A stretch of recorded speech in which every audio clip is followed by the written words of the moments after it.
Okay. Hi Vermont history students, and this is the video for Unit 7, and that's like the halfway point of the semester already. It's a 6-week course and we're starting week 4, and first of all, some house cleaning, which is that I've gotten 3 assessment papers so far, assessment of unity papers, and all 3 of them were very good.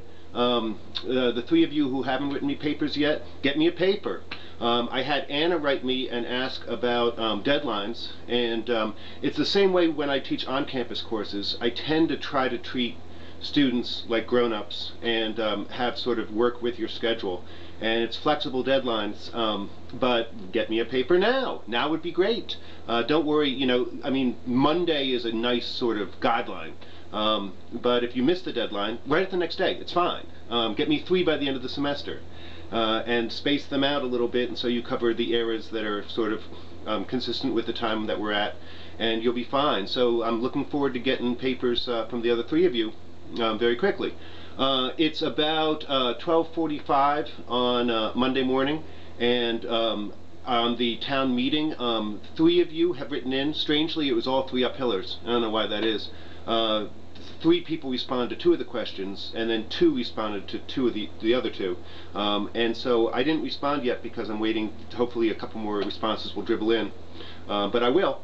And then also the question for Unit 7 is up, and that should be responded to by Wednesday. And the question deals with this being a really sort of like a turning point, a fundamentally change in direction in Vermont's history, and it's because in the 1890s you saw the rise of summer tourism.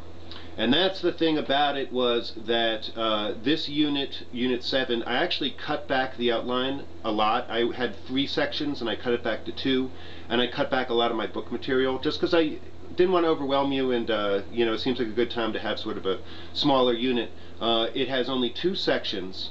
The first one deals with the rise of summer tourism, and the second one deals with the short-term consequences, which specifically refers to the very contentious election for governor in 1902.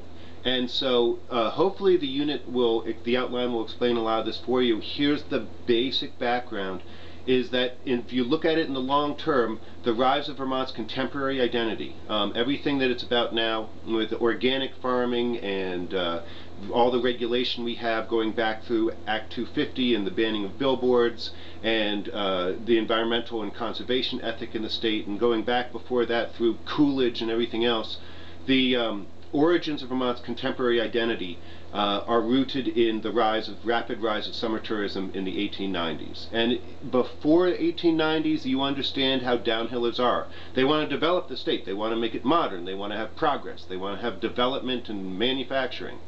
And then, with Vermont's greatest asset being its backwardness, downhillers have to wrap their brains around the concept of diminishing returns and saving Vermont's rural nature, and preserving it, because frankly it's a wonderful thing. Vermont's a beautiful state, and we don't want it to be excessively developed.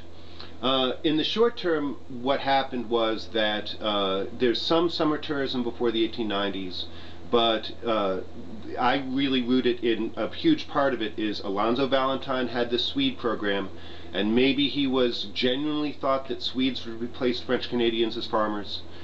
Maybe he was a mad genius and thought it would be a great gimmick. But it certainly brought a lot of attention to the state. Nationwide, there was newspaper articles about the Swedish program in a newspaper in New Zealand. Valentine said he got a letter from the British consulate in India asking about a farm. I mean, it really, people all over the nation were interested in this experiment with Swedish farmers. It resulted in only about 68 is generally the number settled on, Swedes coming over in 1890.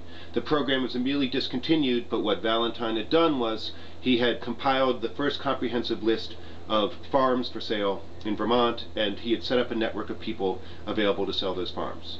And when his commissionership was disbanded, was not renewed in the contentious legislature of 1890, that fall, he went off and made more underwear in Bennington. But the Board of Agriculture, a separate organization, took his list of farms for sale and packaged them and sent them out as a list of desirable Vermont farms for sale.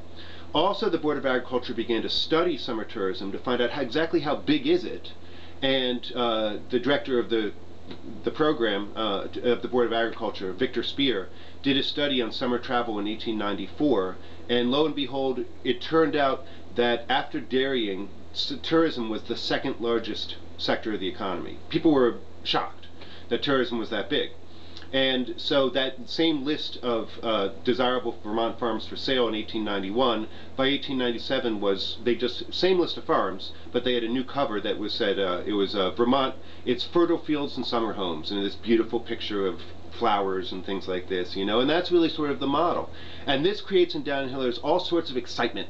The mid-1890s Vermont has a cachet it hadn't had. It had been a rural, backwards, miserable state to Downhillers, and now it's like this wonderful place, this magical pastoral wonderland that can be packaged and sold, and then that can be used in order to reverse Vermont's decline and turn Vermont around. A lot of excitement. A couple consequences in 1895. I'll point out two things. Something's founded called the Vermont Development Association, and it's a weird thing. Vermont Development Association was trying to promote tourism as a means of developing the state. And development is weird because what was attractive about Vermont to potential summer tourists was that the state was not developed. And so you understand, Downhillers were confused. They didn't exactly know how to wrap their brains in the short term around the concept of Vermont, it being great that Vermont was so rural. And the Vermonter magazine, this new magazine founded in 1895, had this really sort of dual competing narratives about the state. In the same issue, they would say, Vermont education has made great strides in the past, and Vermont education has improved. And then there'd be another article that would say that tourists want to come back and see, the people, natives of the state who've left want to come back and see the little old red schoolhouse with the old oaken bucket and all of that, you know. So it's like both the backwardness and the progress are supposed to sort of commingle. And it really is sort of a question you have to wrap your brain around, which is this balance? Has Vermont, is it beginning to approximate the original vision of the founders, that goal of having the needs of the one and the many reconciled? Is the fact that tourism is so important to the state's identity, summer tourism in Vermont's rural nature, is that both progress and tradition reconciled? Is that development and preservation reconciled? Can they actually be mutually reinforcing? And this is, you know, what a lot of people began to ask themselves at the time, or a lot of Downhillers said, yes, we've reached it, we've accomplished this balance.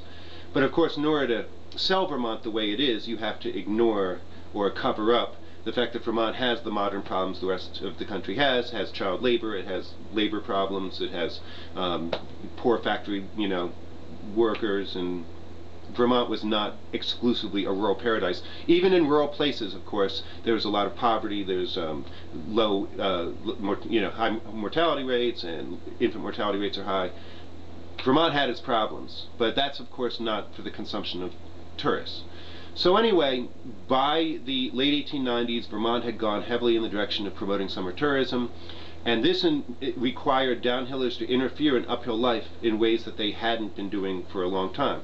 Because in order to sell Vermont make Vermont approximate what they're selling it as, Downhillers had state agencies that went into rural towns and tried to get them to be consistent with the image of tourism. Clean up stuff out of your yard, paint your barns red, just basically improve your roads for better access for tourists, sell things in your stores that tourists want, and basically shape your life in ways that tourists will enjoy. This created a lot of uphill resentment, and it manifested itself in the election of 1902.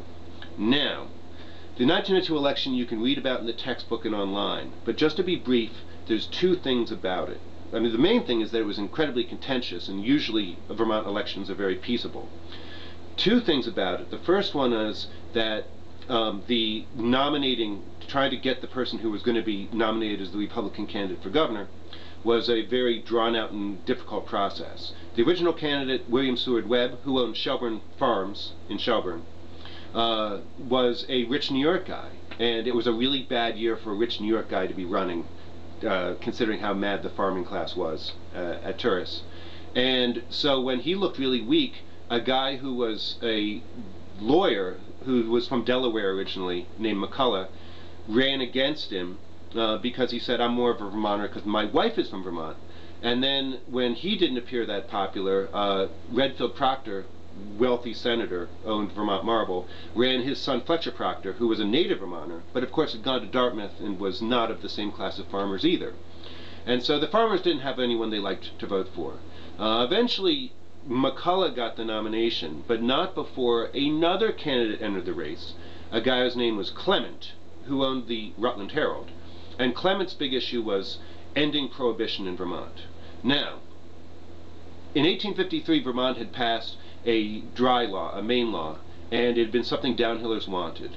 And in 1902, it had completely reversed. Downhillers now wanted, for the most part, to get rid of prohibition, and uphillers wanted to keep it. For uphillers, temperance is like the visual social boundary between who's good and who's bad. Downhillers wanted to have the sale of liquor in towns that voted to allow liquor sales, local option. Number one, to attract more Catholics to work in factories, and number two, in order so that tourists could sip Chardonnay on the porches, on the verandas of hotels, neither of which is a very attractive argument for the uphill class. And so this guy Clement founded his own party, the Local Option Party, and the election was just a hurricane. It was a tornado of people being mad. There was another candidate entered from the Prohibition Party, who was a minister from Marshfield.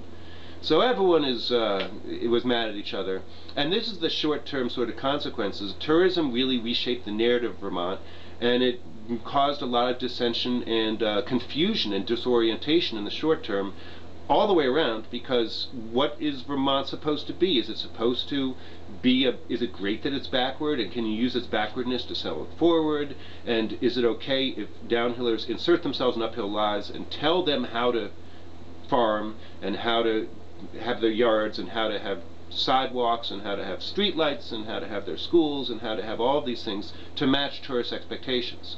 So there's two questions that come out of this. Number one is this balance? Is it really actually balance that is being accomplished if selling Vermont's backwardness as a means of moving it forward is the reconciliation of progress and tradition?